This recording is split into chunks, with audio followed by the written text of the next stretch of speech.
సిద్ధార్థ్ నీకెంతో చెప్పాను కదా, మళ్ళీ తప్పు చేసి నాన్నని తలదించుకునేలా చేశావు కదా.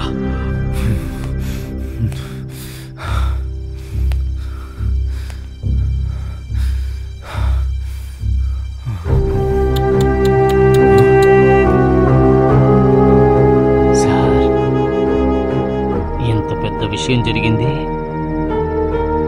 ఏదో బాత్రూమ్ వీడియో అమ్మాయి నగ్నంగా తీసుకుంటారని నేను అనుకుంటే ఇది పెద్ద నిధి కదా సార్.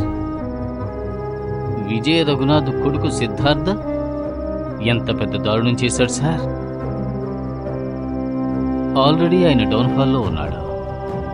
ఈ వీడియో కనుక బయటకు వెళ్ళిందంటే ఆయన కొడుకు పెళ్లి కాదు సార్, ఆయన చాప్టరే క్లోజ్ అయిపోతుంది సార్. దీంతో 10 కోట్లు సంపాదిస్తారు కదా సార్. సార్, నాకు ₹1 కోటి ఇవ్వండి సార్. ఈ ఉద్యోగం వదిలేసి వెళ్ళి ఫ్యామిలీతో సెటిల్ అవుతాను.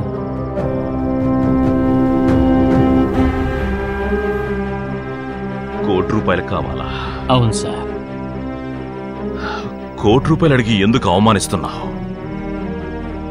అడిగేది అడుగుతున్నావు కదా, ఒక 5 కోట్లు అడగొచ్చుగా, ఇచ్చేసుంటేవాడిని.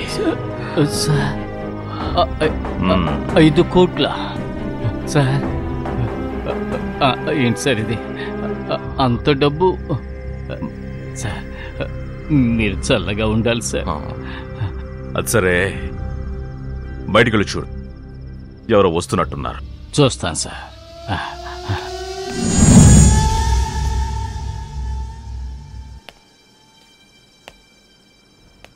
ఎవరూ లేరు సార్. నన్ను షూట్ చేస్తారా సార్?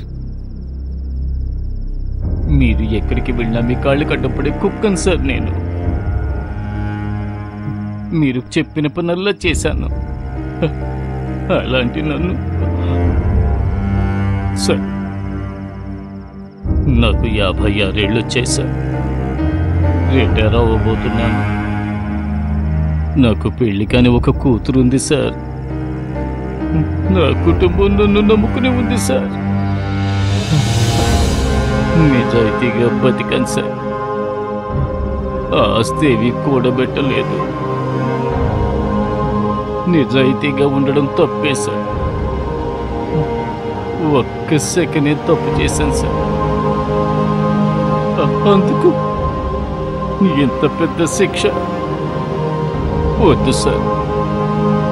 దయచేసి నన్ను క్షమించి వదిలేయండి సార్. నేను ఇక్కడి నుంచి పారిపోతాను. నేను నిన్నెందుకు షూట్ చేయబోతున్నానో దానికి కారణం కూడా నీకు తెలీదా? తెలియలేదు సార్. సార్, మీరు నన్ను షూట్ చేయాలని నిర్ణయించుకుంటే ఒకే ఒక్క చిన్న రిక్వెస్ట్ సార్. నేను కళ్ళజోడు తీసాక షూట్ చేయండి సార్. ఎందుకంటే కళ్ళజోడు తీసేస్తే నా కళ్ళు మసగ్గా కనిపిస్తాయి.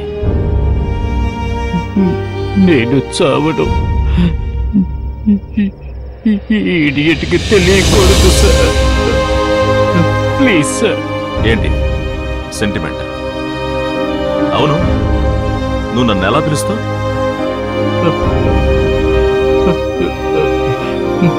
నరరూప రాక్షసుడు. కరెక్ట్, నేను నరరూప రాక్షసున్నారా?